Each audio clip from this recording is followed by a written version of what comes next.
ஆசி பெற்று நினைவு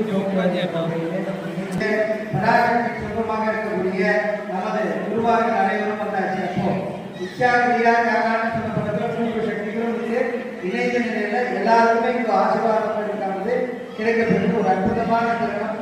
அனைவரும் இந்த குழந்தைகளுக்காக இத்தனை காலங்கள் ஆனாலும் கூட மேடையை பார்த்த அவர்களோட கலைகளுக்காகவும் அவங்க மேல இருக்கக்கூடிய தலைமைகள் சிறப்பாக நடமாடுறாங்க. மென்மேலும் பேரும் புகழும் சீரும் சிறப்போடு கவனிக்கிறோம்.